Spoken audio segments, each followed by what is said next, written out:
안녕하세요. 내과 전문의 김병재입니다. 생각보다 많으신 분들이 만성 신장 질환을 가지고 계세요. 신장은 우리 몸에 아주 중요한 역할을 하는 기관입니다. 신장은 우리 몸의 하수구와 같은 역할도 합니다. 그렇기 때문에 우리의 몸에 있는 많은 독소와 이물질들을 내보내고요. 그리고 우리 몸의 산도를 적절하게 중성이 되도록 조절하는 역할도 합니다. 그리고 우리 몸에 꼭 필요한 이온들과 영양소들을 재흡수합니다. 그리고 우리 몸에 꼭 필요한 비타민 D의 대사도 하고요. 그리고 우리의 적혈구 대사 또한 합니다. 그렇기 때문에 우리 몸에는 없어서는 안 될, 그래서 우리 몸에는 두 개나 있잖아요. 이러한 중요한 기관입니다. 그런데 이제 만성신장 질환을 가지시는 분들은 보통 증상이 없으세요. 이게 거의 end 스테이지까지 갈 때까지도 별 증상이 없으세요. 어떤 분들은 그냥 약간 피곤하다, 약간 몸이 안 좋다. 그런데 이러한 증상 가지고는 이게 신장이 잘못된 건지, 안 그러면 그냥 만성염증 때문에 그런 건지 잘 모르는 거예요. 그렇기 때문에 되게 건강검진을 하시다가 발견하시고, 내가 이게 신장질환이 있다고, 만성신장질환이 있다고 놀라시는 분들도 많고요. 그리고 있다 하더라도 거기에 대해서 제대로 된 관리가 되지 않는 경우가 많기 때문에 점점 더 나빠지는 분들도 제가 봤습니다. 이게 말기 정도 되면은 이제 점점 나빠지면은 이제 고혈압이 되고 우리 몸에 물도 차서 부종도 있고, 그리고 여러 가지 합병증들이 올 수가 있습니다. 점점 소변량이 약해지면서 우리 몸에 나가야 될 독소들이 나가지 못하면서 유리미아가 생깁니다. 그렇기 때문에는 우리의 몸에 페리카르다이티스도 올 수 있고요. 그리고 우리의 정신도 약간 헷갈려 합니다. 그리고 이렇게 헛구역질도 하고요. 토하기도 하고요. 그 외에도 우리의 여러 가지 뼈에 병이 생길 수가 있습니다. 그리고 빈혈이 올 수도 있고요. 그리고 우리 몸의 이온의 임밸런스, 즉 밸런스가 균형이 깨집니다. 그리고 대사가 잘 안 되기 때문에 우리 몸이 산성화가 돼요. 갑상선에 문제가 생길 수도 있고요. 그리고 가장 많은 문제가 이 심장 질환입니다. 그렇기 때문에 많은 만성 질환을 앓고 계신 분들이 심장 질환, 즉 심장병들이 많아요. 그리고 그런 심장병 때문에 많이 고생하시고 돌아가시는 분들도 많습니다. 그리고 이것이 점점 나빠지면은 소변이 안 나오고요. 그리고 제가 말씀드리는 여러 가지 합병증이 생길 때는 투석이나 신장 이식을 하셔야 됩니다. 그러면은 만성신장 질환이 왜 생길까요? 만성신장 질환의 가장 많은 이유는 당뇨와 고혈압입니다. 당뇨와 고혈압은 만성염증 때문에 생기는 병입니다. 그런데 이 만성염증이 생길 뿐만 아니라 당뇨에 걸리면요, 우리의 혈관 안에 여러 동맥경화증이 생김으로 인해서 우리의 큰 혈관은 물론이고 우리의 조그마한 모세혈관까지 다 막기 시작합니다. 이렇게 많은 모세혈관이 막히기 시작할 때 우리의 혈관 안에는 여러 가지 염증들이 일어납니다. 그리고 우리의 독소들이 계속 쌓이게 됩니다. 이렇게 될 때 우리의 신장 세포들에겐 나쁜 피가 가고요. 그리고 그나마 가는 피도 충분하지 못해서 우리의 신장이 꼭 필요한 영양소와 산소를 가질 수 없게 됩니다. 이렇게 되면은 우리의 신장의 세포들이 제 기능을 하지 못하고 점점 더 죽어갑니다. 이렇게 될 때 만성신장 질환이 생깁니다. 고혈압 또한 비슷한 원리입니다. 우리가 고혈압이 있을 때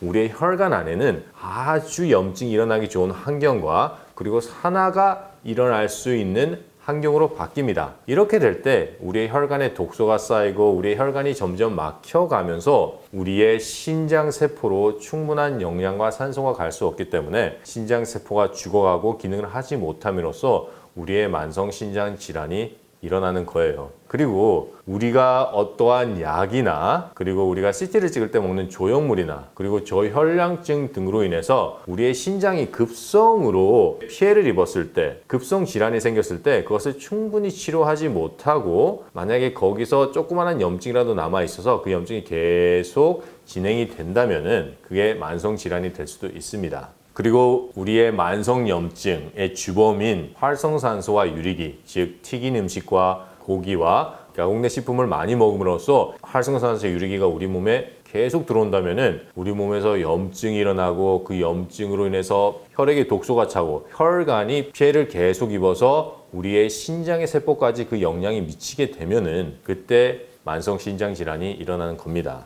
이 만성신장 질환에는 크게 5단계가 있습니다. 보통 3단계 정도부터 천연으로 치유를 하기 시작하시면은 효과가 빠르고 그리고 쉬워요. 그런데 만성신장 질환 4단계, 5단계 하시는 분들이 식생활을 개혁함으로 인해서 그 병을 다시 되돌리려고 하실 때는 할 수는 있습니다. 그러나 3단계 오시는 분들보다는 약간 힘드세요. 왜냐면은 약간 더 어렵습니다. 그때는 신장 기능이 조금 더 많이 망가져 있기 때문에 조금 더 조심을 해야 되고요. 그렇기 때문에 진행할 때의 속도가 약간씩 늦어집니다. 그렇기 때문에 만약에 신장 질환이 있으신 분들은 하루라도 빨리 식생활을 바꾸셔서 그 신장 질환을 다시 되돌리는 것이 아주 중요합니다. 제가 원인을 말씀드렸습니다. 그렇다면 이 신장 질환을 다시 되돌리기 위해서 건강한 콩팥을 만들려면 어떻게 해야 될까요? 아까 제가 말씀드린 원인을 하나씩 고쳐 나가시면 되는 거예요. 우리가 충분하고 깨끗한 피를 우리의 신장세포로 줍니다. 깨끗한 피 안에는 충분한 영양들, 즉 살아있는 미네랄과 효소와 비타민이 풍부한 혈액을 계속 공급해주면 아팠던 세포들이 재생을 하기 시작합니다. 이렇게 될 때 우리의 만성 신장 질환이 다시 되돌아가서 건강한 콩팥이 될 수 있는 거예요.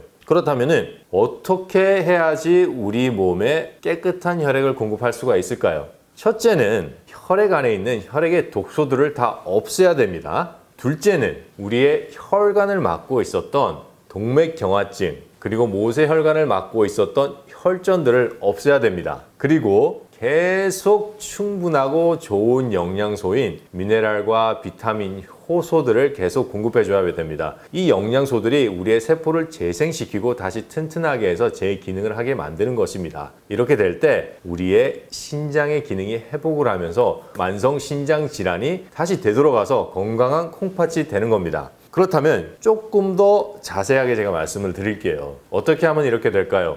음식은 가장 좋은 약입니다. 그렇기 때문에 우리가 음식으로서만 충분히 할 수 있는 일이에요. 그렇기 때문에 우리가 생채소를 많이 먹고 생채소 안에 있는 충분한 미네랄과 비타민과 효소를 공급함으로 인해서 아까 제가 말씀드린 그러한 작용들을 하게 하면 됩니다. 그런데 신장 질환을 가지고 계신 분들이 이렇게 생각할 거예요. 아니, 채소를 먹으라고? 채소에는 칼륨이 많아서 신장 질환에는 정말 안 좋다 그러는데 왜 저런 말을 할까 생각을 하실 겁니다. 그래서 이뇨작용이 아주 중요한 것입니다. 우리가 생채소를 먹기 시작하면은 그 안에 있는 칼륨으로 인해서 이뇨작용이 일어납니다. 그 칼륨을 우리 몸에 다 가지고만 있는 게 아니에요. 그렇기 때문에 아까 제가 말씀드린 것처럼 만성신장 질환 적어도 3기 전에는 오셔야지 이 이뇨작용이 활발하게 일어날 수 있기 때문에 우리가 신장 질환을 되돌릴 수 있을 때 조금 더 쉽게, 조금 더 효과적으로 4기, 5기보다는 조금 더 쉽게 갈 수 있다고 말씀을 드린 겁니다. 그리고 이때 우리 몸에 있는 활성산소와 그리고 우리 몸에 있는 염증을 효과적으로 치료하기 위해서 우리의 장의 건강, 즉 장청소와 같이 가는 것이 아주 중요합니다. 특히 만성신장 질환은 꼭 우리가 피의 해독과 장의 청소가 꼭 같이 가야 되는 질환 중에 하나입니다. 이렇게 쭉 치료를 하실 때 몸이 막 좋아지세요. 몸 상태도 좋아지시고 소변도 많이 나오시고요. 그렇게 해가지고 좋아지실 때 검사를 해보시면은 크레아틴 수치가 약간 올라가는 경우가 있습니다. 이 경우는 왜 그러냐면은 이제 우리 몸에 염증이 많을 때 우리 몸에서는 소디움을 가지고 있어요. 왜 그러냐면은 우리의 혈액에 오염이 많이 되어 있으면은 우리의 혈액의 양이 작아집니다. 그 작아지는 혈액 양을 보충하기 위해서 우리의 몸에 물을 보존하고 있으려고 하는 거예요. 그런데 이제 우리가 이렇게 생채식을 함으로써 만성신장 질환을 다시 되돌리려고 할 때 우리의 피에 독소가 없어지고 그리고 우리의 염증들이 치료되기 시작합니다. 이때 우리 몸에 혈액량이 증가를 해요. 그러면은 우리 몸에서 그것을 센스하고 더 이상 소디움이 필요 없다 해서 소디움을 내보냅니다. 이렇게 될 때 우리의 몸에 순간적으로 우리의 몸의 피의 양이 살짝 적어집니다. 그럴 때 우리의 신장이 반응을 합니다. 그래서 그때 크레아틴 수치가 살짝 올라갑니다. 그러나 이때 계속 꾸준히 이 방법으로 하시면은 크레아틴 레벨이 정상이 됩니다. 오늘 만성신장 질환에 대해서 얘기를 해봤고요. 여기에 대해서 더 궁금한 점 있으신 분은 댓글을 남겨주세요. 감사합니다.